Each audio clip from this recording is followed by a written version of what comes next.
ঐতিহ্যবাহী অলি আউলিয়াদের পুণ্যভূমি সিলেটের ঐতিহ্যবাহী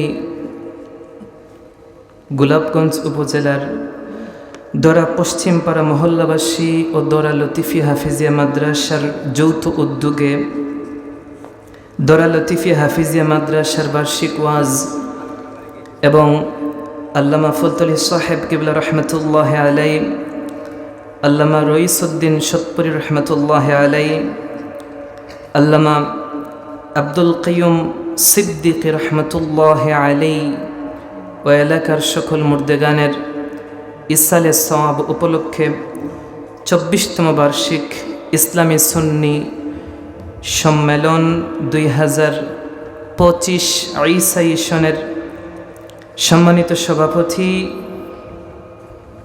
দাউদপুর আলিম মাদ্রাসার সুনামধন্য আরবি প্রভাষক হযরত মাওলানা জৈনুল আবেদিন সাহেব, আল্লাহ রাব্বুল আলামিন সভাপতি মহোদয়ের হায়াতের মধ্যে, ইলমের মধ্যে, সুস্থতার মধ্যে বারাকা দান করুন। আমরা প্রত্যেকে পড়ি আমিন। আমিনটা একটু জোরে পড়েন, আমিন।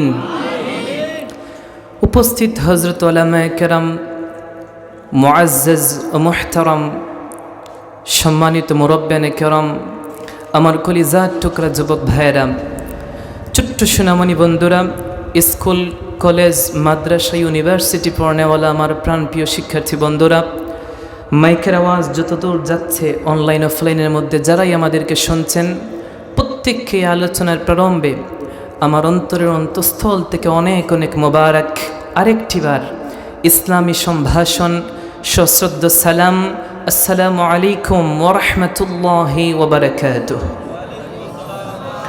সর্বপ্রথম সবটুকুন শুকরিয়া, সবটুকুন প্রশংসা আদায় করছি যে আল্লাহ রাব্বুল আলামিন জাল্লা জালালুহু ওয়া আম্মা নাওয়ালুহু আমাদেরকে অতি দয়া করে, মায়া করে, সুস্থ রেখে এই পৃথিবীর সমস্ত ব্যস্ততাকে পিছনে ফেলে পবিত্রতম, সম্মানিত, বরকতময় একটি মাসে, বরকতময় একটি দিনে, বরকতময় একটি মুহূর্তে, বরকতময় একটি জায়গায়, বরকতময় একটি মাহফিলে পবিত্র একটা নিয়ত নিয়ে একটা আমল আদায়ের উদ্দেশ্যে আল্লাহ হাজির হওয়ার তৌফিক দিলেন। আসুন হৃদয়ের সবটুকু আবেগ আর অনুভূতিকে উজাড় করে, হৃদয়ের বদ্ধ কপাটকে উন্মোচন করে, সিংহ শার্দুলের ন্যায়, বাঘের গর্জনের ন্যায় পরম সচিত কণ্ঠে, সমস্বরে, সমবাক্যে, ঈমানের তেজে তেজিয়ান হয়ে, ইসলামের বলে বলিয়ান হয়ে হৃদয় থেকে একবার শুকরিয়া আদায় করি, বলি আলহামদুলিল্লাহ।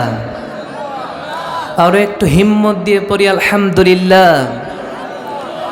আলহামদুলিল্লাহি হামদান কাসীরা, বলেন আলহামদুলিল্লাহি হামদান কাসীরা, সুবহানাল্লাহি বুকরাতান ওয়া আসীলা, আলহামদুলিল্লাহি লাকাল হামদ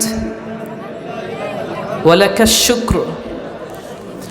লক্ষ কোটি, তার থেকে অনেক অনেক গুণ বেশি দুরুদের সালাম এই পৃথিবীর সৃষ্টির প্রধান আকর্ষণ, সমস্ত নবী এবং রাসূলদের সিরতাজ, সাইয়্যিদুনা নবিয়্যুনা হাবিবুনা তাবিবুনা ওয়া তাবিবু কুলুবিনা ওয়া সানাদুনা ওয়া মাওলানা মুহাম্মদ, প্রত্যেকেই পড়ি সাল্লাল্লাহু আলাইহি ওয়াসাল্লামের উপর।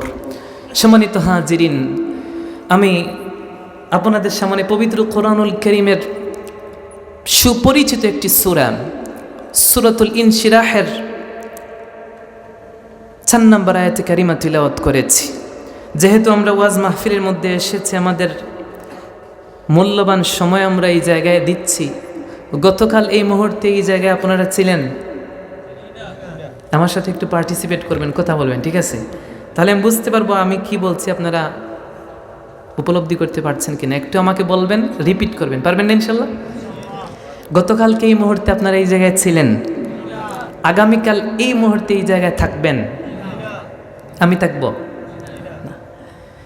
যেহেতু আমরা নির্দিষ্ট সময়ের জন্য এই জায়গায় এসেছি, নির্দিষ্ট সময়ের পরে কেউ এই জায়গায় বেঁধে আমাকে রাখতে পারবে? এই জায়গায় যারা এসেছি প্রত্যেকেরই একটা উদ্দেশ্য আছে। দেখেন তো আপনার উদ্দেশ্য যেই নিয়তে আপনি এই জায়গায় এসে বসেছেন, ওই নিয়ত আর আল্লাহ পবিত্র কোরআনুল কারীমে যেই কথা বলেছেন ওই কথার সাথে মিল আছে কিনা।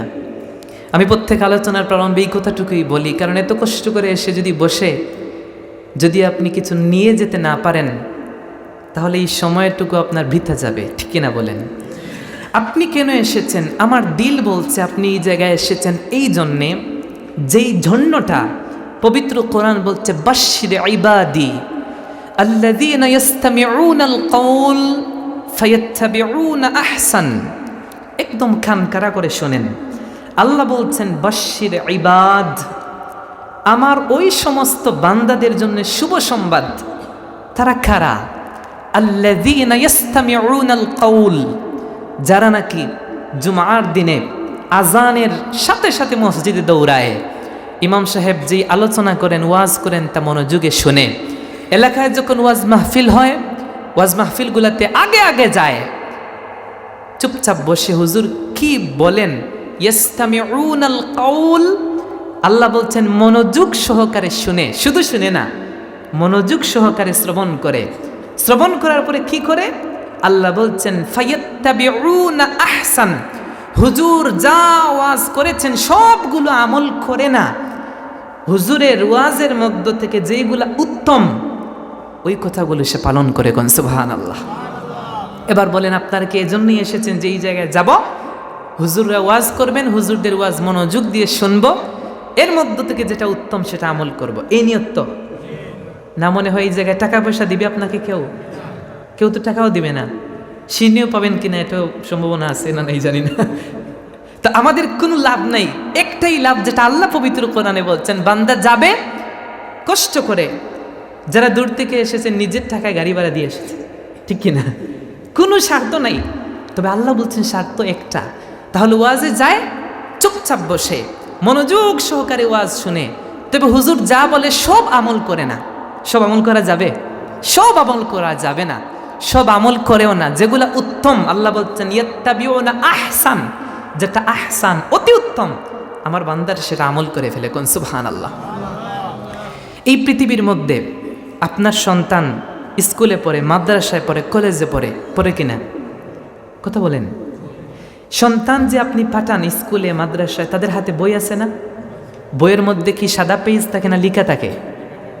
কি আপনার সন্তান কি লেখাটা পড়তে পারে না? পারে। তারপরও প্রতিদিন কষ্ট করে স্কুলে যায়, মাদ্রাসায় যায়, তা তো শেষ না, আবার আপনি বাড়িতে প্রাইভেট পড়ান, আবার প্রতিষ্ঠানেও প্রাইভেট পড়ান, কোচিংয়ে দেন, কত কিছু করেন। কি ভাই এত কিছুর কেন দরকার বলেন? বই তো আছে, একা একা পড়লে হয় না? একটু বুঝে থাকলে বলেন তো, আপনার সন্তানের হাতে বই আছে তো, লাইব্রেরি থেকে বই কিনে আনছে, সে বই সে পড়ে পড়ে একা একা পরীক্ষা দিতে পারে, কিন্তু আপনি বলেন না তুমি একা একা পড়লে তুমি ভুল পড়বে, গুমরা হবে, এর জন্য আপনি একবার প্রতিষ্ঠানে পাঠান আর একবার নিজে বাসায় শিক্ষক রেখে প্রাইভেট পড়ান, ঠিক কিনা? পবিত্র কোরআনুল কারীমটা হচ্ছে আমাদের দুনিয়া এবং আখেরাত দুটার জন্য আল্লাহ রাব্বুল আলামিন দিয়েছেন। যারাই মুসলমান নিজেকে আসলিম ইসলাম গ্রহণ করবে, তাসলিম, তারা নিরাপদ হবে। প্রত্যেক মুসলমানের উদ্দেশ্য একটা, আমি জান্নাত চাই। কি চাই বলেন? কারা কারা জাহান্নাম চান? হাত উঠান। জাহান্নাম চান কেউ? জাহান্নাম চান এমন কেউ থাকলে হাত উঠান। বুঝেন নাই কথা? কেউ জাহান্নাম চান? আপনাদের এলাকায় তো সুদকুর নাই, আপনারা সবাই ভালো মানুষ, যদি সুদকুর থাকে আশপাশে, আপনাদের এলাকায় হয়তো নাই। ওই সুদকুরকে জিজ্ঞেস করেন, প্রফেশনাল সুদকুর যারা, তাদেরকে জিজ্ঞেস করেন, একদল আছে প্রফেশনাল, সবাই আমরা ওদেরকে ভয় পাই, ওদেরকে জিজ্ঞেস করেন তুমি জান্নাত চাও না জাহান্নাম চাও, তারা কি বলবে? এলাকার সবচেয়ে বড় বাটপার, ওইটারে জিজ্ঞেস করেন তুমি কি চাও, কি বলবে? যে প্রতারণা করে, মানুষকে ধোঁকা দেয়, মানুষকে ঠকায়, অন্যায়ভাবে মানুষের উপর জুলুম করে, মানুষের জায়গা জমি দখল করে, তাকেও জিজ্ঞেস করেন জান্নাত চান না জাহান্নাম চান, কি বলবে? একটু কথা বলেন। রাস্তায় পাগল আছে না, পাগলদেরকে জিজ্ঞেস করেন তুমি জান্নাত চাও না জাহান্নাম চাও, কি বলবে? ও যাতে মাতাল তাহলে কিন্তু। তো পৃথিবীতে কেউ জাহান্নাম চায় না ভাই। যে নামাজ পড়ে না, মসজিদ চিনে না, সেও কি চায়? জান্নাত চায়। কিন্তু আমার কথা হলো, সবাই যা চায় তা কি পায়? একটু কথা বলেন। পায় না। যা চায় তা ওই ব্যক্তি পায় যে ব্যক্তি চেষ্টা করে, ঠিক কিনা বলেন? আপনি আমি সবাই জান্নাত চাই, কিন্তু জান্নাত চাইলেই হবে না, জান্নাত যেভাবে চাই পাওয়ার জন্য যা করতে হয় তাও করা দরকার আছে না নাই? এখন আপনি কিভাবে জান্নাত কোন রাস্তায়? আমি যে রাস্তায় আসছি ওই রাস্তায় জান্নাত আছে নাকি? জান্নাতের রাস্তা আপনারা জানেন মনে হয়? জান্নাতের রাস্তা আছে পবিত্র কোরআনে, সুবহানাল্লাহ পড়েন। জান্নাত গাড়ি দিয়ে যাওয়া যায় না, হেলিকপ্টার বিমান দিয়েও যাওয়া যায়। এলাকার সবচেয়ে বড় ধনী গুসটুস দিয়া ফেরেশতাদের কাছ থেকে জান্নাত নিতে পারবে? সবচেয়ে বড় মাথা মোটা, এলাকায় কিছু ঘাড় মোটা থাকবে, যাদের ঘাড় একটু মোটা, মাথা একটু মোটা, তাদের সামনে মানুষ কথা বলতে পারে না, ভয় পায়। কথা বুঝেন নাই? তাদের ধাপট, চেয়ার আর তাদের গদি আর তাদের অবস্থানের কারণে মানুষ অন্যায়কে অন্যায় বলে, ন্যায়কে অন্যায় বলে, ঠিক কিনা? ওই সমস্ত প্রতাপশালী যারা, তারাও কিন্তু কোনোভাবেও জোর জবরদস্তি কইরা ফেরেশতাদের কাছ থেকে জান্নাত নিতে পারবে? এই তো আপনারা কত সুন্দর জবাব দিলেন। তাহলে বলেন তো জান্নাত আছে কোথায়? কোরআনে। বলেন কোথায় আছে? প্রথমে বলেছি আপনার সন্তানের বইটা সন্তান একা একা পড়লে ভুল পড়বে, কথা বুঝেন নাই? এর জন্য শিক্ষক লাগে। পবিত্র কোরআনটা নাজিল হয়েছে আরবি ভাষায়। কি ভাষায়?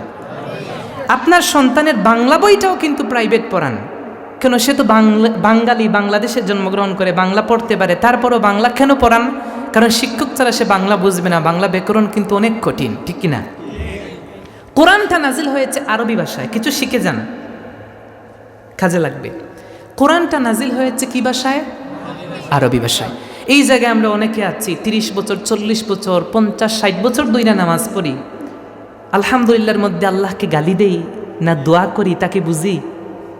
বলেন, তা তো আমরা অর্থ বুঝি না, বুঝি? যারাই কোরআন পড়তে পারি সবাই কি কোরআন পড়তে পারি না? কিন্তু যারা কোরআন পড়তে পারি সবাই কি কোরআনের মধ্যে আরবি ভাষা কি বলছেন তাকে আমরা বুঝতে পারি? আরো সহজ করে বলি, জুমার দিনে ইমাম সাহেব যে খুতবা দেন আরবিতে দাঁড়িয়ে দাঁড়িয়ে খুতবা, এটা আরবিতে দেন না বাংলায় দেন? ওইটাকে আমরা সবাই বুঝি? বুঝি না। তার মানে বোঝা গেল সাধারণ দুনিয়ার কোনো শিক্ষা অর্জন করতে গেলে শিক্ষকের কাছে যেতে হয়।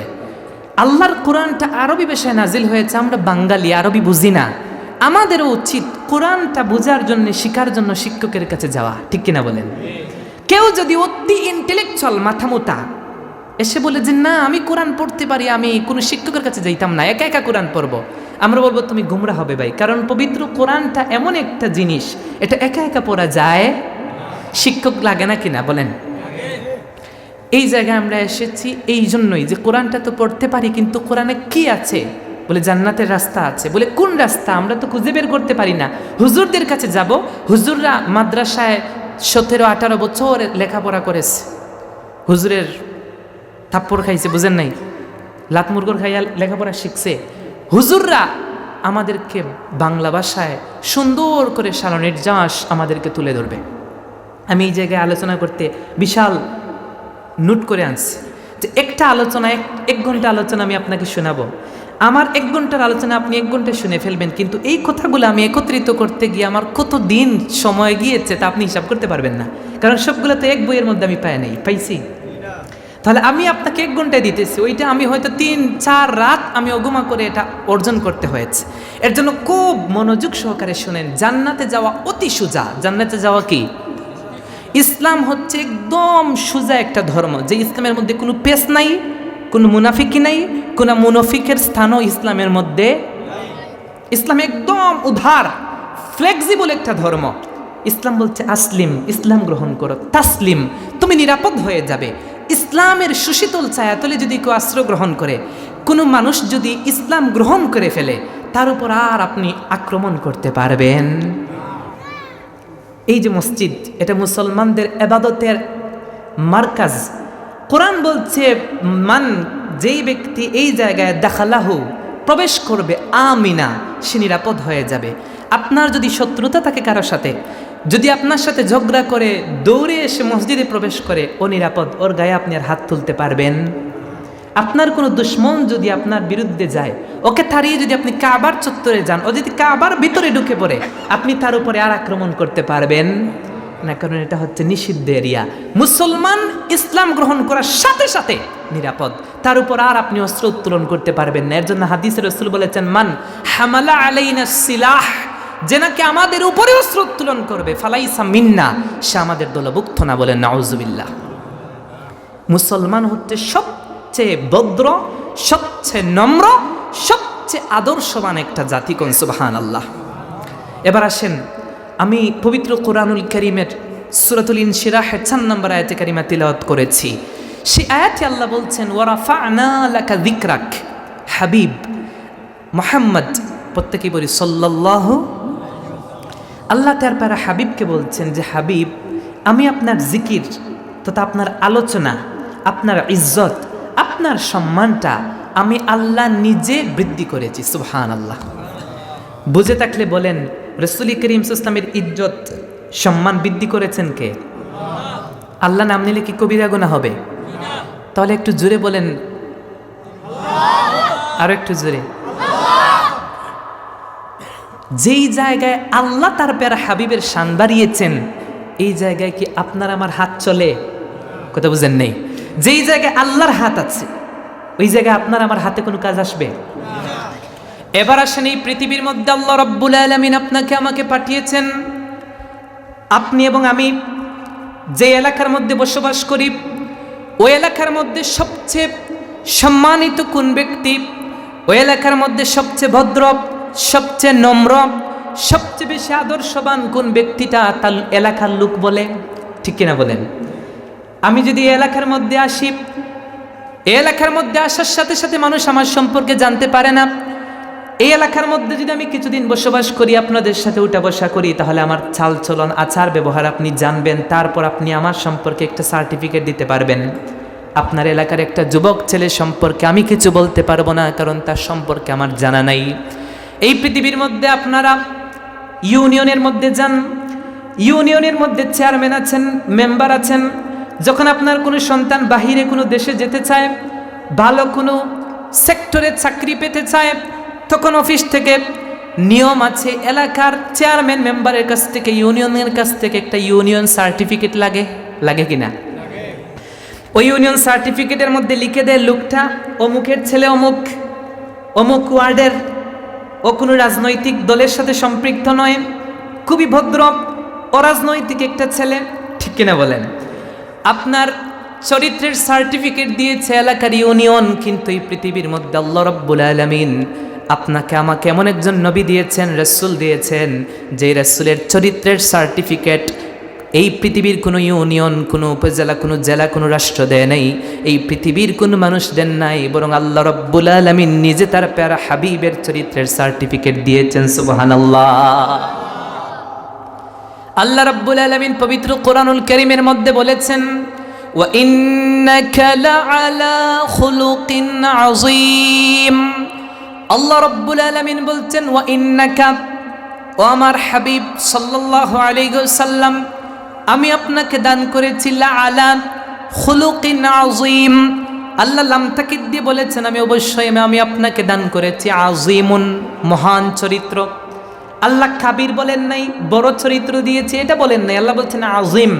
এই আযীম শব্দটা পবিত্র কোরআনুল কারীমের খুব একটা জায়গায় আল্লাহ ব্যবহার করেন নাই, নির্দিষ্ট কিছু জায়গায় ব্যবহার করেছেন কিছু আশ্চর্যজনক ঘটনা বোঝাতে গিয়ে। যেমন ধরেন, এই পৃথিবীর মধ্যে আল্লাহ রাব্বুল আলামিন পবিত্র কোরআনটাকে বলেছেন আযীম।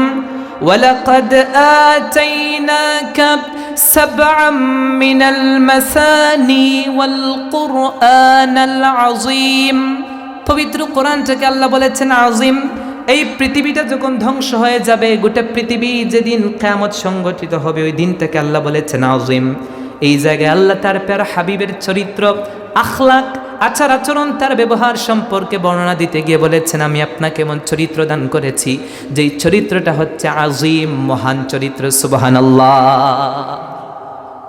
আরবিতে কাবির মানে হচ্ছে বড়, বড় মানে তার একটা সীমা আছে, একটা রেখা আছে, কিন্তু আযীম মানে তার কোনো সীমা নাই, কোনো শেষ নাই। সুবহানাল্লাহ পড়েন। আল্লাহ রাব্বুল আলামিন বলছেন, হাবিব, আমি আপনাকে এমন চরিত্র দিয়েছি, যেই চরিত্র, যেই আখলাক, এমন একটা চরিত্র আপনি পেয়েছেন, যেই চরিত্র কিয়ামত পর্যন্ত যত মানুষ আসবে কোনো মানুষ এমন চরিত্র লালন করতে পারবে না। আপনাকে এমন চরিত্র দিয়েছি আমি আল্লাহ রাব্বুল আলামিন। আপনার গোটা নসবটাকে, আপনার গোটা রেহেমটাকে আমি আল্লাহ পুত পবিত্র রেখেছি। কোন সুবহানাল্লাহ। রাসূলকে জাহেলিয়াত কোনো স্পর্শ করতে পারে নাই। আল্লাহ রাব্বুল আলামিনের প্যারা হাবিবের বাবা ছিলেন জান্নাতি, মা ছিলেন জান্নাতি, ঠিক কিনা বলেন? আমাদের সমাজে একজন বাইরে বলবেন রাসূলের মা বাবা জাহান্নামী, নাউজুবিল্লাহ পড়েন। আহলুস সুন্নাত ওয়াল জামাতের মত হলো রাসূল সাল্লাল্লাহু আলাইহি ওয়াসাল্লাম জান্নাতি, রাসূলের মাও কি বাবাও কি? একটু জোরে বলেন, তারা দুজন কি? আর যদি কেউ বলে জাহান্নামী তাহলে তার কথা শুনবেন? আচ্ছা বললেন তো রাসূল করিম সাল্লাল্লাহু আলাইহি ওয়াসাল্লামের মা বাবা যদি জাহান্নামী হন, তো কপাল পুরা তোর মা বাবা কেমনে জান্নাতি হয় বল? বুঝেন এই কথা? এই পৃথিবীর মধ্যে আল্লাহ রাসূল করিম সাল্লাল্লাহু আলাইহি ওয়াসাল্লামকে সম্মান দিয়েছেন আরশচুম্বী, আকাশচুম্বীও না। ওই রাসূল যাকে আল্লাহ গোটা সৃষ্টির মধ্যে আলাদা করেছেন, উনি মানুষ ছিলেন। রাসূল অবশ্যই মানুষ, তিনি জিন ছিলেন না, ফেরেশতাও ছিলেন না, তিনি মানুষ ছিলেন। কিন্তু আপনার আমার মতো মানুষ ছিলেন। রাসূল অবশ্যই মানুষ, কিন্তু আপনার আমার মতো না, এক্সট্রা অর্ডিনারি মানুষ ছিলেন। রাসূল আপনার আমার মতো ছিলেন।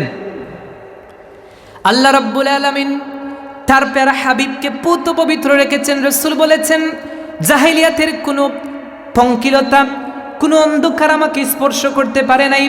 আল্লাহ রাব্বুল আলামিন তার প্যারা হাবিবের চরিত্র রেখেছেন পবিত্র, তার চরিত্র করেছেন সমুন্নত, আখলাককে করেছেন বৃদ্ধি এত বেশি। আল্লাহ বলেছেন আমি আপনার চরিত্রটাকে এত বেশি দিয়েছি। এই কথা শোনার পরে সাহাবায়ে কেরাম অবাক হয়ে গেলেন, রাসূল কিভাবে আল্লাহ রাব্বুল আলামিন আপনার চরিত্রটাকে সমুন্নত করেছেন, এটা একটু পরে শুনবো। এর আগে আসেন আল্লাহ রাব্বুল আলামিন এই পৃথিবীর মধ্যে তার প্যারা হাবিব সাল্লাল্লাহু আলাইহি ওয়াসাল্লামের ইজ্জতটা, তার সম্মানটা যুগ যুগ পরম্পরায় বৃদ্ধি করে এসেছেন। কোনো একজন নবী, কোনো একজন রাসূল এই পৃথিবীর মধ্যে আসেন নাই যেই নবী, যেই রাসূল আপনার আমার রাসূল সাল্লাল্লাহু আলাইহি ওয়াসাল্লামের চরিত্রের সার্টিফিকেট দেন নাই, তার আগমনের এলান করেন নাই। এমন কোন নবী, এমন কোন রাসূল এই পৃথিবীতে আগমন করেন নাই। সুবহানাল্লাহ। সব নবী বলেছেন মিন বা'দি ইসমুহু আহমদ, আমার পরে যিনি আসবেন তিনি হবেন আকাশে আহমদ, জমিনে মুহাম্মদ সাল্লাল্লাহু আলাইহি ওয়াসাল্লাম। আল্লাহ রাব্বুল আলামিন তাকে সবচেয়ে সম্মান দিয়েছেন, যার কারণে সমস্ত নবীদের মাধ্যমে এলান করিয়েছেন সমস্ত নবীর উম্মতকে। সমস্ত নবীরা বলেছেন যদি তোমাদের মধ্যে ওই নবীর আগমন ঘটে তাহলে আমাদেরকে বাদ দিয়ে সেই নবীর উপরে ঈমান আনা তোমাদের উপর আবশ্যক হয়ে যাবে। সুবহানাল্লাহ। আপনি বলবেন সেই নবী সম্পর্কে আমি কেন শুনব? তা শোনার কারণ হলো আপনি যে বসে আছেন, আপনার ডানে বামে যে লোক বসে আছে তার সম্পর্কে যদি আপনি না জানেন তাহলে তাকে সম্মান করতে পারবেন? কথা বুঝেন নাই? আপনার পাশে যে বসে আছে তার পরিচয় জানার আগে সে একজন পলিটিক্যাল নেতা, সে একজন ভালো মানের আলেম, সে উচ্চতর একজন কর্মকর্তা, সেটা যদি আপনি না জানেন, তাকে জানার আগে যেই সম্মান, জানার পরে সম্মান কি এক হবে? জানার পরে সম্মান বৃদ্ধি হবে। এর জন্য রাসূলের সম্মান জানা কি দরকার? এক নাম্বার, রাসূলকে মানতে গেলে, রাসূলকে অনুসরণ করতে গেলে আমাদের দরকার। এখন রাসূলকে কেন অনুসরণ করব? কারণ আপনি বলেছেন পবিত্র কোরআনুল কারীমটা হচ্ছে উম্মতদের জন্য জান্নাতে যাওয়ার পাতে রাস্তা। এবার পবিত্র কোরআন তো আমি বুঝি না, পবিত্র কোরআন আল্লাহ আরবি ভাষা নাজিল করেছেন। এবার আমি আপনাকে বলবো পবিত্র কোরআন যদি না বুঝেন সমস্যা নাই। আল্লাহ রাব্বুল আলামিন পবিত্র কোরআন শুধু নাজিল করেন নাই, সন্তানকে যেমন বাংলা বই পড়ানোর জন্য একজন শিক্ষক রেখে পড়ান, আল্লাহ রাব্বুল আলামিন আরবি কিতাব দিয়েছেন, সাথে একজন শিক্ষক দিয়েছেন। কারণ আল্লাহ জানেন বান্দারা একা একা পড়তে পারবে না। সুবহানাল্লাহ। আল্লাহ রাব্বুল আলামিন শিক্ষক হিসেবে তার প্যারা হাবিবকে দিয়েছেন। এর জন্য আল্লাহ রাব্বুল আলামিনের প্যারা হাবিব বলেছেন বুইস্তু মুআল্লিমান। ও আমার উম্মতেরা শোনো, এই পৃথিবীর মধ্যে আমি রাসূল একজন সম্মানিত শিক্ষক হয়ে প্রেরিত হয়েছি।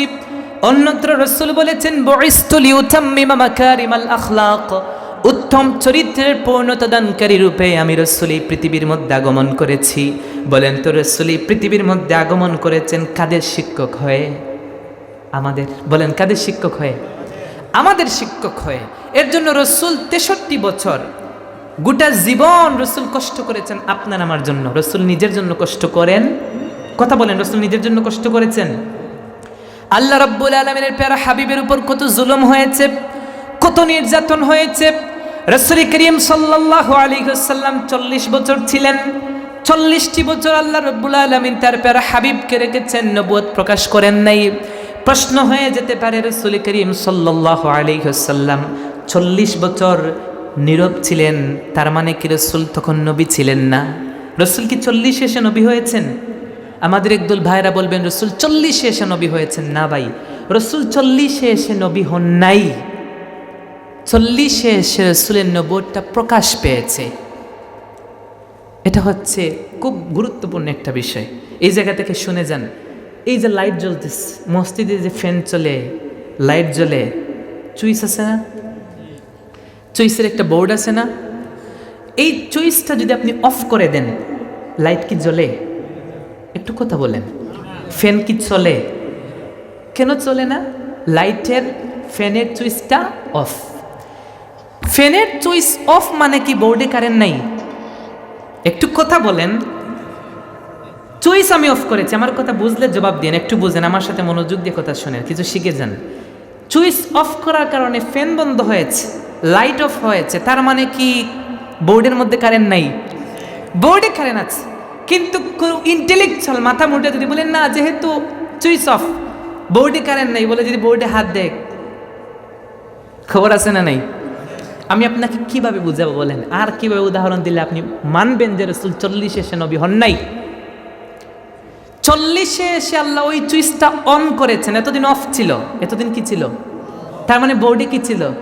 কারেন্ট ছিল। রাসূলের কাছে নবুয়তটা ছিল ভাই, আল্লাহ অন করার আদেশ দেন নাই। মুয়াজ্জিন সাহেব মসজিদে খাদেমকে বলেন নাই যে চুইস দিও না, চুইস দাও, এটা অনুমতি দেন নাই, এর জন্য এটা অফ ছিল। যখন বলেছেন হুজুর ফ্যানটা চালান, উনি ফ্যানের চুইস দিচ্ছেন, এর জন্য ফ্যান কি চলেছে? ফ্যানে কারেন্ট ছিল না, বাট বোর্ডে কি ছিল? তাহলে রাসূল 40 এসে নবী হন নাই তো, রাসূলের কাছে নবুয়ত ছিল। 40 নবুয়তটা প্রকাশ পেয়েছে, আল্লাহ আদেশ করেছেন এখন দাওয়াত দেন। আল্লাহ রাসূল 40 বছর বয়সে এসে নবুয়তটা প্রকাশ করেছেন। এবার বলেন, আমার রাসূল কি 40 নবী? তার মানে যারা চুপ তারা মেনে নিছেন রাসূল 40 নবী। তো কথা বলেন, আমি কি বুঝাতে পারিনি আপনাকে? রাসূল 40 এসে নবী হন নাই। রাসূল কখন নবী ছিলেন? আসেন, হাদিসের মধ্যে এসেছে, হযরত জাবির রাদিয়াল্লাহু তাআলা আনহু জিজ্ঞেস করেছেন, মাতা কুনতা নবিয়্যা ওয়া ফি রিওয়ায়াতিন মাতা ওয়াজাবাত লাকান নবুওয়া। ওগো আল্লাহর হাবিব সাল্লাল্লাহু আলাইহি ওয়াসাল্লাম, আপনি কখন থেকে নবী? রাসূল বলেছেন, কুনতু নবিয়্যা ওয়া আদামু বাইনাল মা'i ওয়াত তিন ওয়া ফি রিওয়ায়াতিন কুনতু নবিয়্যা ওয়া আদামু বাইনার রূহ ওয়াল জাসাদ। ও আমার সাহাবী, কান পেতে শোনো, আমি তখন থেকেও নবী, যখন আল্লাহ আদমের রূহ আলাদা, শরীর আলাদা রেখেছেন, তখনও আমি আল্লাহর নবী ছিলাম। সুবহানাল্লাহ। তার মানে যখন আদম সৃষ্টি হয় নাই, তখন আমি কি? তিনি বলছেন, মাতা ওয়াজাবাত লাকান নবুওয়া, কখন থেকে আপনি নবুয়ত প্রাপ্ত হয়েছেন? প্রশ্ন বুঝেছেন? বলেছেন নবুয়ত প্রাপ্ত হয়েছেন, ওয়াজিব হয়েছে কখন থেকে? তিনি বলেছেন যখন আদম সৃষ্টি হন নাই তখন। তাহলে আল্লাহ রাব্বুল আলামিনের প্যারা হাবিব নিজ জবানে বলেছেন, রাসূল আদম সৃষ্টির পূর্বেও তিনি রাসূল ছিলেন, নবী ছিলেন। দুনিয়ার মধ্যে তিনি এসেছেন সবার পরে। রাসূল বলেছেন, আউয়ালুহুম ফিল খালক, সৃষ্টির দিক দিয়ে আমি প্রথম, ওয়া আখিরুহুম ফিল বা'সে, জমিনে প্রেরণের দিক দিয়ে আমি রাসূল সর্বশেষ। আমি হচ্ছি সভাপতি, মাহফিলের সভাপতির বক্তব্য হয় সর্বশেষে, সভাপতির বক্তব্যের পরে কোনো বক্তব্য চলে না। এই পৃথিবীর মধ্যে আল্লাহ তার প্যারা হাবিবকে সভাপতি বানিয়েছেন, সমস্ত নবীদের সাইয়্যিদ, লিডার, নেতা বানিয়েছেন, যার কারণে রাসূলকে আল্লাহ সর্বশেষে প্রেরণ করেছেন। কোন সুবহানাল্লাহ। কোন আপনার কনসেপ্ট যদি বলে তিনি সর্বশেষে এসেছেন, এর জন্য তিনি সর্বশেষে সৃষ্টি হয়েছেন, তাহলে আপনার মতো দ্বিতীয় বোকা মনে হয় জমিনে আরেকটা। তাহলে বলেন রাসূল 40 নবী হয়েছেন? রাসূল নবী 40 হন নাই, 40 এসে নবুয়ত প্রকাশ। এবার আসেন, আল্লাহ রাব্বুল আলামিন তার প্যারা হাবিবের সম্মানটা কেমন করে বৃদ্ধি করেছেন। 63 বছরের জীবন, রাসূল গোটা জীবন আপনার আমার জন্য খেটেছেন, কষ্ট করেছেন, জুলুম নির্যাতন সহ্য করেছেন, সব কিছু আপনার আমার জন্য। কত কষ্ট রাসূল করেছেন, পবিত্র কোরআন বলছে, ফালাআল্লাকা বাখিউন নাফসাকা আলা আসারিহিম ইল্লাম ইউমিনু বিহাযাল হাদীসি আসাফা। পবিত্র কোরআন বলছে, আল্লাহ বলছেন, হাবিব আপনার উম্মতের প্রতি আপনার দরদ, আপনার আত্মত্যাগ, আপনার শ্রম, আপনার পরিশ্রমের মাত্রা এত বেশি করে রাসূল, আমি দেখতে পাচ্ছি উম্মতের পিছনে খাটতে খাটতে, উম্মতকে হেদায়েতের রাস্তা দেখাতে গেতে আপনি আপনার জীবনটা নাশ করে দিচ্ছেন। না জানি উম্মতকে হেদায়েতের পথে আনতে গিয়ে আপনি নিজেকে শেষ করে দেন। সুবহানাল্লাহ। রাসূলের গোটা জীবন ছিল উম্মতের জন্যে। নবুয়ত প্রকাশ পাওয়ার পরে রাসূল প্রকাশ্যে নবুয়তের দাওয়াত দিয়েছেন। আল্লাহ রাব্বুল আলামিন সেই নবীর ইজ্জত বুলন্দ করেছেন। তারপরে আল্লাহ রাব্বুল আলামিন বলেছেন, এই হাবিব মুহাম্মদ সাল্লাল্লাহু আলাইহি ওয়াসাল্লামকে আমি তোমাদের মধ্যে প্রেরণ করেছি এমন একজন পার্সন করে, লাকাদ কানা লাকুম ফি রাসূলিল্লাহি উসওয়াতুন হাসানা। এই জমিনের মধ্যে যদি কোনো মানুষ একদম আদর্শবান হতে চায়, সে যদি কোনো সম্মানিত আসনে যেতে চায়, সে যদি চায়, কোনো মুমিন যদি এটা আকাঙ্ক্ষা করে আমি সম্মানিত হতে চায়, তাহলে সেজন্য তার এলাকার লিডার, পলিটিক্যাল যে নেতা, ওই নেতাকে অনুসরণ না করে। কারণ ওই নেতা তো নামাজ ঠিক মতো পড়ে না, বুটের সময় আসলে নামাজ পড়ে, ঠিক কিনা বলেন? মিথ্যা কথা বলে, চুগলখুরি করে, টাকার বিনিময়ে অন্যায় বিচার করে, আছে না নাই? এমনও বিচারক আছে এক কাপ চায়ের খাতিরে ন্যায়কে অন্যায় বানায়, অন্যায়কে ন্যায় বানায়, আছে না নাই? আপনাদের এলাকায় হয়তো নাই, কিন্তু বিভিন্ন এলাকায় আছে। হয়তো আপনার এলাকার সমস্ত মানুষ সুফি, বুঝেন এই কথা, কিন্তু এমন একটা এলাকা আছে দাড়ি পাকা মুরব্বী, নিজেকে অনেক মুরব্বী দাবি করে, বিচারক হয়ে গেছে, ন্যায়কে অন্যায় বানায়। আর একজন দিছে 2000, তার পক্ষে রায় দেয়, আছে না নেই? আর যদি আপনি 3000 দেন তাহলে ওরে আর চিনে না, আছে না নেই? ওই সমস্ত মানুষরা দুনিয়ার মধ্যে তাদের প্রতিপত্তি, তাদের অবস্থানের কারণে মানুষকে ঠকায়, মানুষের উপর নির্যাতন জুলুম করে। এর জন্য আপনি লিডার মানবেন, নেতা মানবেন, কারো চরিত্র লালন করবেন, আপনার পলিটিক্যাল নেতাকে না। ওই নেতা তো এমন নেতা, যখন সংসদে ঢুকে তখন আপনাকে নিয়ে ঢুকে না, সংসদের বাহিরে রেখে। কথা বলেন না কেন? যেই নেতার পিছনে আপনি দৌড়ান, যেই নেতার বুটের কি বলে ক্যাম্পাস করেন, ক্যাম্পাস করতে গিয়ে রাতের ঘুম হারাম করেন, ঠিকঠাক মতো নামাজও পড়েন না, ওই নেতার চরিত্রের সার্টিফিকেট আপনি দেন, ঠিক কিনা বলেন? কি বলেন? আপনারাই তো দেন, অমুক নেতার পবিত্র পবিত্র, বলেন কি না? ওই নেতা সংসদে যখন ঢুকে আপনাকে নিয়ে ঢুকে না বাহিরে রেখে ঢুকে? একটু কথা বলেন। যেই নেতাকে আপনি অনুসরণ করেছেন, ওই নেতা সংসদে আপনাকে নিয়ে ঢুকবে না, কিন্তু আপনি যদি রাসূল কারীম সাল্লাল্লাহু আলাইহি ওয়াসাল্লামকে নেতা বানেন, তার আদর্শ লালন করেন, খোদার কসম রাসূল আপনাকে জাহান্নামে রেখে, রাসূল বলেছেন একটা উম্মত জাহান্নামে থাকবে, আমি রাসূল আল্লাহর জান্নাতে ঢুকবো না। সুবহানাল্লাহ। আল্লাহ রাব্বুল আলামিন বলেছেন, হাবিব আপনি কখন খুশি হবেন? রাসূল বলেছেন আমার একটা উম্মত জাহান্নামে থাকবে, আমি রাসূল খুশি হবে না। সুবহানাল্লাহ পড়েন। তাকে আপনি নেতা মানতে পারেন না, আর আপনার পাতি নেতা ক্ষমতায় আসার পরে আপনাকে চিনে না। ক্ষমতায় যখন আসে মানুষ সেলিউট দিয়ে সালাম দেয়, মসজিদের ইমাম সাহেবকে মিম্বর থেকে নামাইয়া কমিটি বলে আমাদের নেতা আসছেন, বক্তব্য দিবেন, ঠিক কিনা? আর নেতা যখন পদত্যাগ হয়, অটোতে চলে, সিএনজিতে চড়ে, কুত্তার দাম মান যায় না, ঠিক কিনা বলেন? দেখেন না ইতিপূর্বে যারা নেতাগিরি করছে, বৈধ অবৈধ যেটাই করুক, নেতাগিরি করছেন, নেতাগিরি থেকে নামছে ভাই, দেশ থেকে পালাইছে। কথা বুঝেন নেই? যদি আপনি ন্যায় হন, পালানোর দরকার আছে। একটু কথা বলেন। আমি যদি দোষ নাই করি, আমি পালাইব কেন বলেন? যারা নেতা ছিলেন, বড় বড় চেয়ারে ছিলেন, ভাই কোনো কথা বলতে পারতো না। আপনার ঘরে যদি আপনি আপনার বউ, স্ত্রী আর ছেলে সন্তান মিলেও যদি তাদের সম্পর্কে কিছু বলতেন, আরেকটা বলতে এই কথা বললেন না। আর ভাই দোকান না তো, ঘরের মধ্যে, আপনার ঘরের মধ্যে ওদের সম্পর্কে তখন কথা বললে আরেকজন বলতো, তৃতীয় পক্ষতে কথা বললে না, সমস্যা হবে। ওই পরিমাণ ছিল ওরা। কিন্তু যখন চেয়ার থেকে নামছে, কি বলেন, খুঁজে পাওয়া যায়, মানুষ পাইলে কি ছাড়ে? তাহলে ওদেরকে আপনারা নেতা বানবেন? ওদের আদর্শ আপনার জীবন আদর্শিত হবে না? এই পৃথিবীর মধ্যে পীর মুহাম্মদ সাল্লাল্লাহু আলাইহি ওয়াসাল্লাম যাকে আল্লাহ আদর্শ বানিয়ে প্রেরণ করেছেন, আল্লাহ বলছেন লাকাদ কানা লাকুম, যার মধ্যে রয়েছে, এই পৃথিবীর সমস্ত মুফাসসিরিনে কেরাম বলেছেন লাকাদ কানা লাকুম, তোমাদের জন্য রয়েছে। এই যে লাকুমটা, এই লাকুমটা কেবলমাত্র মুমিন মুসলমানদের জন্য আল্লাহ রাব্বুল আলামিন কোট করেন নাই, মেনশন করেন নাই। পৃথিবীর সমস্ত মুফাসসির বলেছেন এই লাকুম বলতে আল্লাহ পৃথিবীর সমস্ত মানব জাতি বুঝিয়েছেন।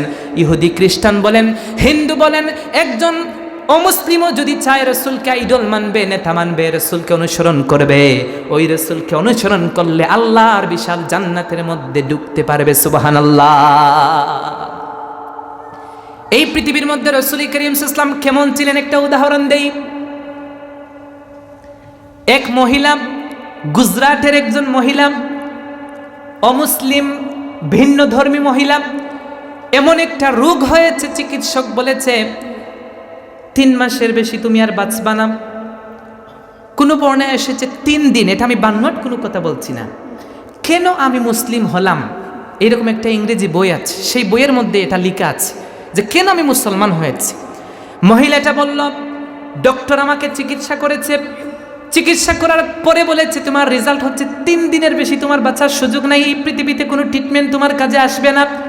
সবচেয়ে বড় বড় ডাক্তার বলে দিয়েছে 3 দিনের বেশি তুমি আর বাঁচবে না। আমাদের সাথে এমন হয় কিনা, আইসিইউতে যায়, লাইফ সাপোর্টে যায়, এক পর্যায়ে মানুষ বলে দে নিয়ে যান বাড়িতে গিয়ে আল্লাহ আল্লাহ করেন, আছে না নাই?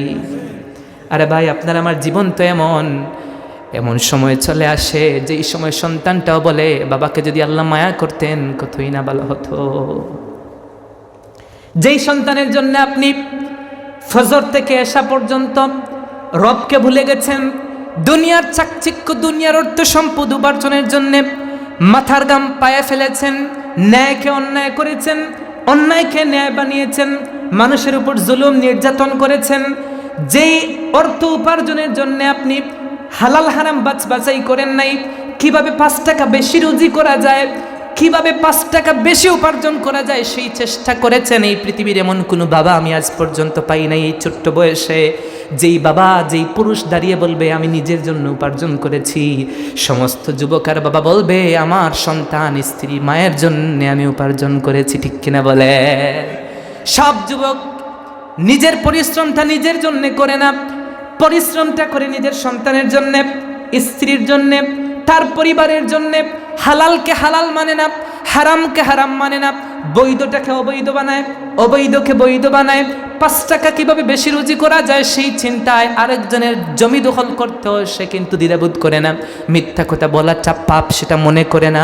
5 ওয়াক্ত নামাজের জন্য ফরজ নামাজ জামাতে আদায় করা ওয়াজিব, সেই জায়গায় যেতে হবে সেটাও চিন্তা করে না। রবকে ভুলে গেছে। দুনিয়ার সব চাকচিক্য, দুনিয়ার দালানগাড়ি, দুনিয়ার মধ্যে আমার ছেলেটা কিভাবে ভালো থাকবে, দুনিয়ার মধ্যে আমার ছেলেটা কিভাবে ভালো একটা গাড়ি বানাবে, বাড়ি বানাবে, আমার সন্তান বড় ইঞ্জিনিয়ার, ডক্টর হবে, দুনিয়ার মধ্যে আমার সন্তান ভালো একটা অবস্থান তৈরি করবে, আমার সন্তান ভালো একটা অবস্থানে থাকবে, আমার সন্তানকে নিয়ে সমস্ত মানুষ প্রাউড ফিল করবে, মানুষ আমার সন্তানকে নিয়ে অহংকার করবে। দুনিয়ার মধ্যে সন্তানটা ভালো একটা অবস্থানে যাক, এই চিন্তা চেতনা নিয়ে বাবা তার জীবনটা ধ্বংস করে দেয়। এমন বাবা আছে না নেই?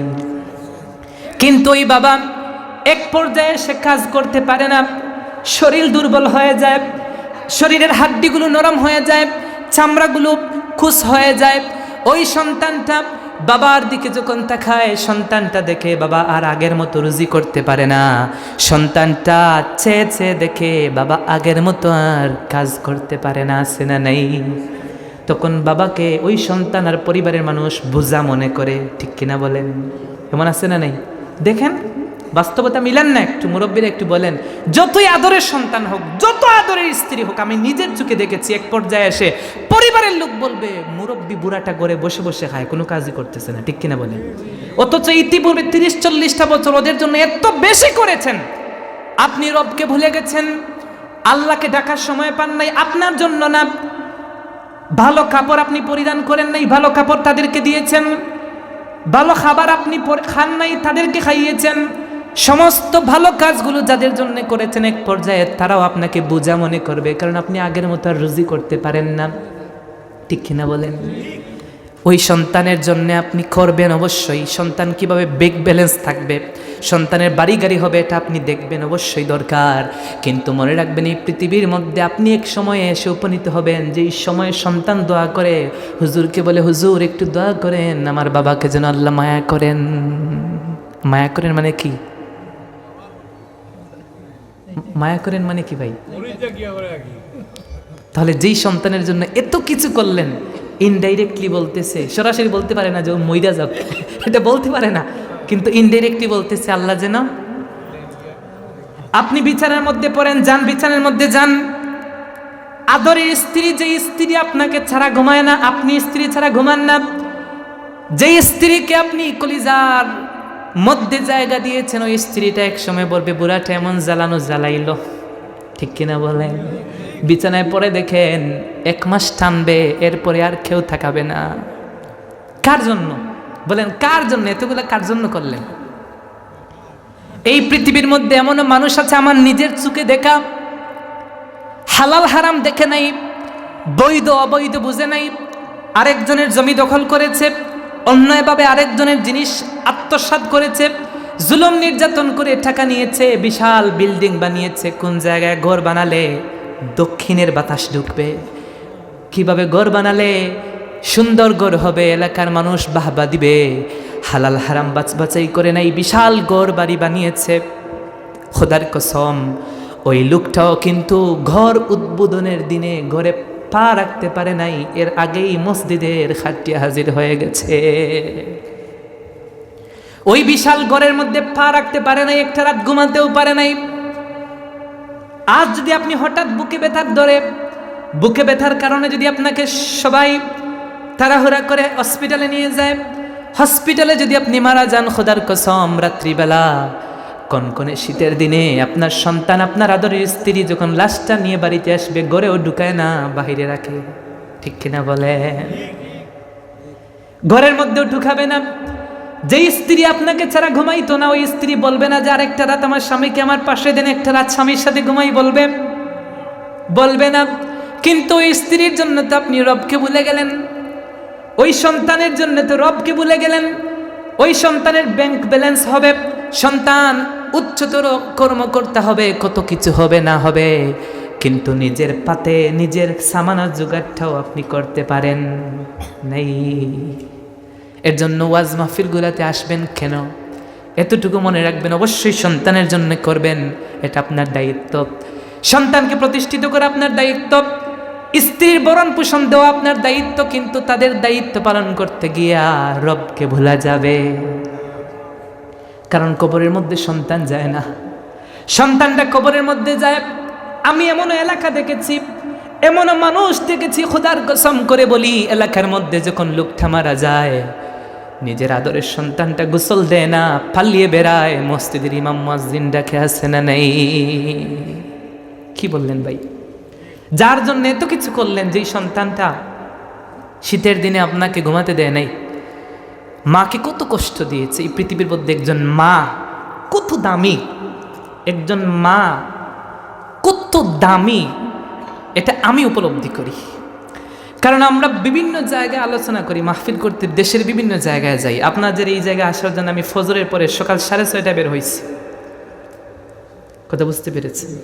আপনারা বলবেন হুজুর 1 ঘন্টা আলোচনা হইরা অনেক টাকা নিয়ে গেছে, কিন্তু এই জায়গায় আসতে গিয়ে আমার একদিন শেষ হয়ে গেছে।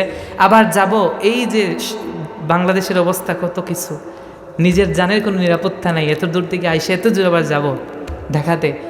এই যে এতটুকু যাওয়া আসা, কত লং টাইম। মাহফিলে আসার আগ পর্যন্ত আপনারা যোগাযোগ করেন, হুজুর কতক্ষণ আসছেন, কোথায় আসছেন, কিন্তু এই জায়গা থেকে যাওয়ার পরে কল দিয়ে কেউ জিগায় না যে হুজুর আপনি কি বাসায় আদৌ পৌঁছাইতে পারছেন, না রাস্তায় অ্যাক্সিডেন্ট করে মারা গেছেন। কিন্তু আমি বুঝি, খোদার কসম, আমার মা আমার বাবা 1 ঘন্টার ভিতরে বারবার কল দিবে। আদরের স্ত্রীটাও সেই পরিমাণ টেনশন করে না, ওই পরিমাণ চিন্তা আদরের স্ত্রীটাও করে না, সন্তানটা ওই টেনশন করে না। কিন্তু একজন মা বারবার কল দেয়, মা ফোন দিয়ে বলে, বাবা তুই বাহিরে আসোস, তুই বাহিরে থাকার কারণে আমার ভিতরে অশান্তি করে, আমি ঘুমাতে পারি না। এটা কেবলমাত্র মার ভিতরে হয়, বাবার ভিতরে হয়। এর জন্য মা ঘুমাতে পারেন না, মার ভিতরে অশান্তি করে, মা অশান্ত হয়ে যান। সন্তান যখন বাহিরে থাকে, কোনো মা ঘুমাতে পারে না। এমনও বাবা আছেন ঘুমিয়ে যায়। আমরা যখন রাত্রিবেলা এত দূর যাই, মা বারবার কল দিয়ে বলে, বাবা তুই বাহিরে, তোর টেনশনে আমার ঘুম হয় না। এই পৃথিবীর মধ্যে আদরের মা আছে, আদরের বাবা আছে। আপনি আপনার সন্তানের জন্য যা কিছু করেছেন, কত কষ্ট করেছেন সন্তানকে লালন পালন করতে। এক সময় সন্তান নিজে দাঁড়াতে পারতো না, আপনি হাতে দৌড় দিয়ে দাঁড় করিয়েছেন।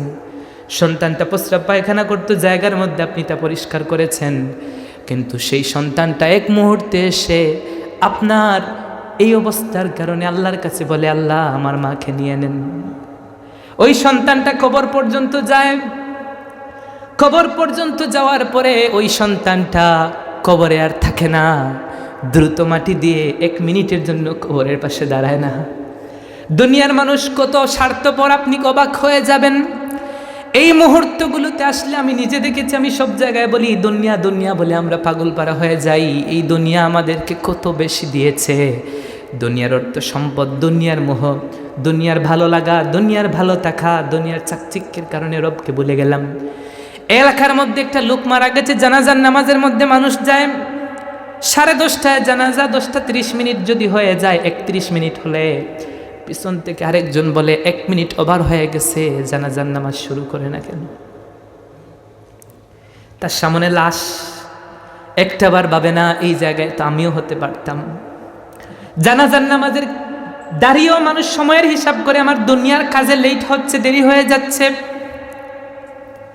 আপনি তো কত কিছু করেন দুনিয়ার মধ্যে, একটাবার চিন্তা করেছেন লাশ সামনে 30-এ জানাজা 31-এ হলে মানুষ চিল্লা পাল্লা করে। জানাজার নামাজের মধ্যে যা লাশ সামনে, পিছনে থেকে তার ছেলে কোন দেশে ইউরোপে গেছে ওই চিন্তা করে, মানুষের সাথে গল্প করে আমার ছেলে ওই অবস্থানে গেছে। লাশ সামনে জানাজার নামাজের মধ্যে গিয়ে দেশের রাজনৈতিক অবস্থা নিয়ে কথা বলে, আছে না নাই? আপনি কিসের পিছনে দৌড়ান? এই দুনিয়া আপনাকে কি দিয়েছে বলেন? এই দুনিয়া আপনাকে দিয়েছেটা কি? মরণের পরে 30-এ জানাজা নির্ধারণ, 31-এ মানুষ জানাজা পড়তে রাজি হয় না। কবরের মধ্যে গিয়ে যখন রাখবে, কেউ বলে না আব্দুল সালাম, আব্দুল জব্বার, আব্দুর রহমানকে আরো 5টা মিনিট রাখো, তার দিকে একটু তাকাই, এই কথা কেউ বলে? কেউ বলে না। কোনো মানুষ দাঁড়ায় না, বলে দ্রুত মাটি দাও, দ্রুত শেষ করো, কাজ আছে। ওই জায়গায় গিয়েও মানুষ লাশ সামনে রেখে দুনিয়ার কথা বলে, দুনিয়া নিয়ে কথা বলে, দুনিয়া নিয়ে কথা বলে, দুনিয়া নিয়ে কথা বলে। ওই জায়গায় গিয়েও মানুষ বলে না রে, আজকে এই জায়গার মধ্যে ওই ব্যক্তিটা আছে, হয়তো আমিও থাকতে পারতাম। এর জন্য এই পৃথিবীর মধ্যে আপনাকে আমি এতটুকু জিজ্ঞেস করবো, আপনি যা করছেন করছেন টাকার জন্যে। আজকে আপনি মরেন 1টা ঘন্টার জন্য, এই জায়গায় মরেন, দেখেন 1 ঘন্টার ভিতরে দুনিয়ার মানুষ আপনাকে আর আব্দুর রহিম বলে ডাকবে না, এসে জিজ্ঞেস করবে লাশ কোথায়। ঠিক কিনা বলেন? মারা যান না আপনি, কেউ এসে জিজ্ঞেস করবে না আমাদের দাদা কই, নানা কই, বাবা কই, বলে না, বলে লাশ কোথায়।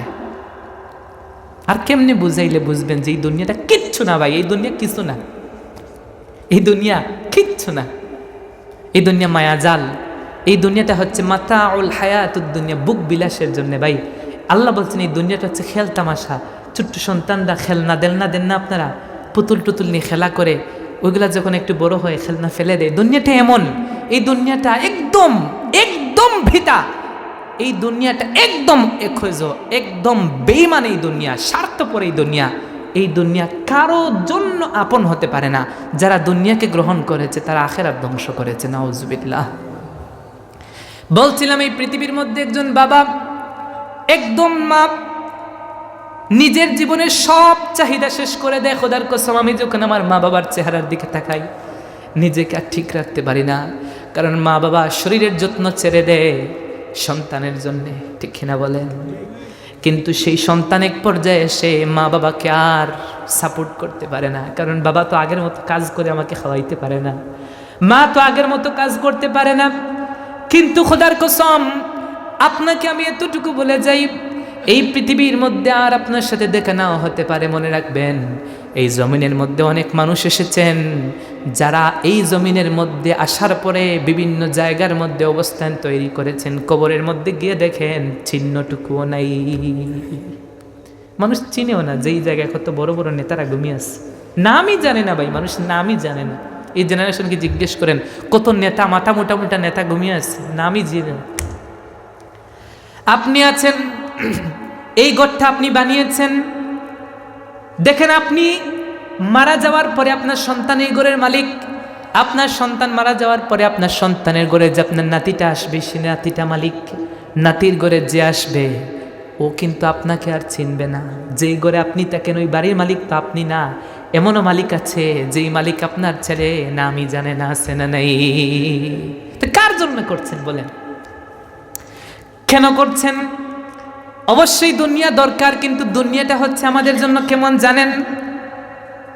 সমুদ্র, নদ নদীগুলা, ওই জায়গার মধ্যে আমরা যখন পাড়ি দিই তখন নৌকা ব্যবহার করি, জাহাজ ব্যবহার করি।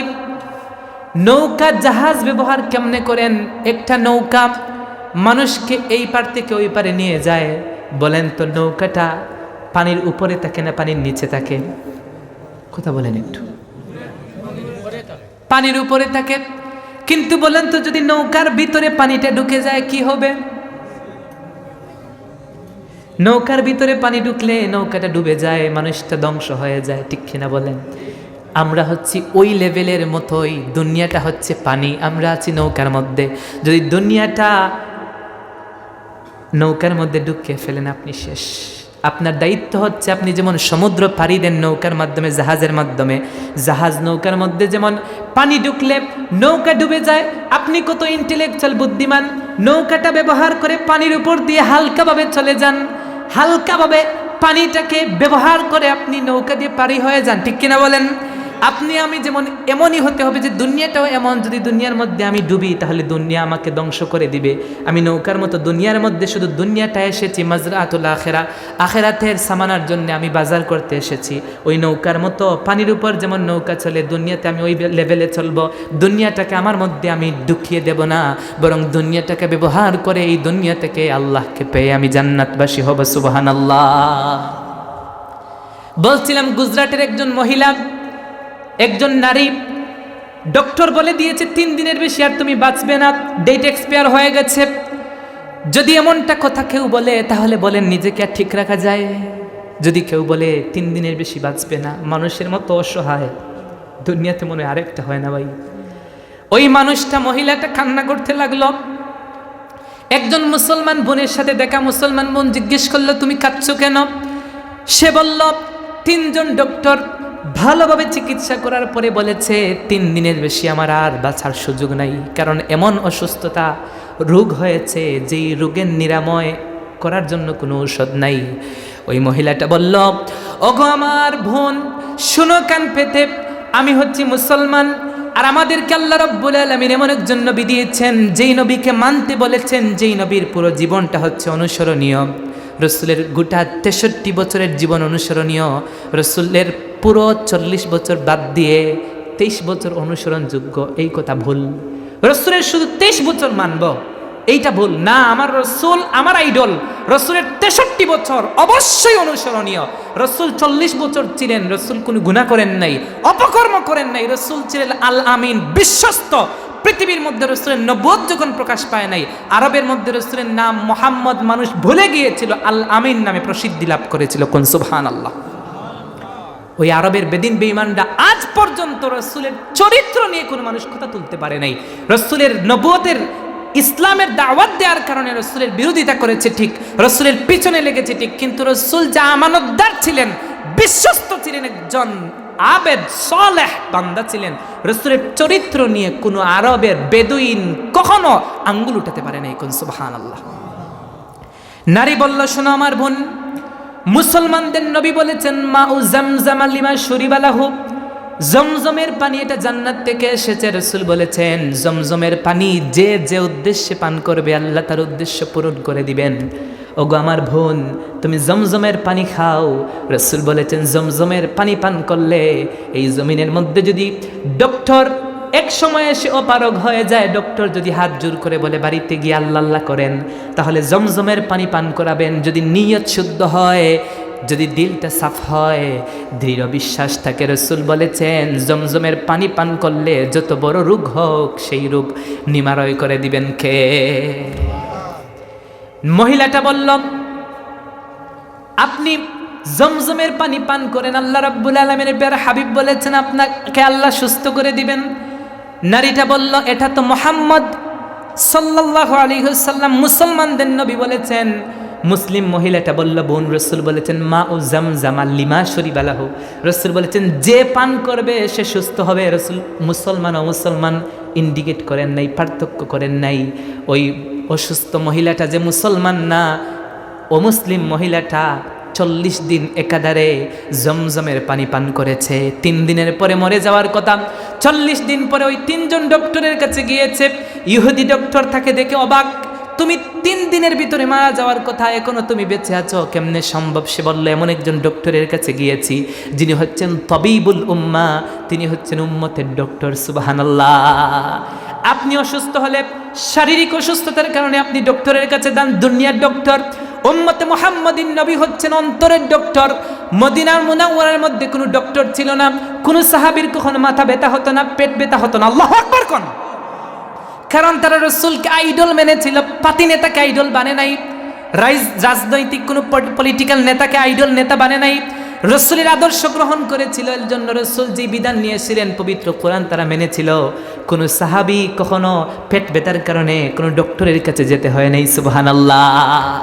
একবার হযরতে আবু হুরায়রা রাদিয়াল্লাহু তাআলা আনহু ঘুমিয়ে গেছেন। রসুল জিজ্ঞেস করলেন, সাহাবী ঘুমাও কেন? বলল, রসুল পেট ব্যথা করে। রসুল বললেন, সাহাবী আমার, পেট ব্যথা করলে ঘুমাইবা না, যাও যাও ওযু করে 2 রাকাত নামাজ আদায় করে ফেলো, তোমার পেটের অসুস্থতা সুস্থ করে দিবেন কে? রসুল ছিলেন এমন, রসুলের যুগে কোনো ডক্টর ছিল না। আল্লাহু আকবার কোন।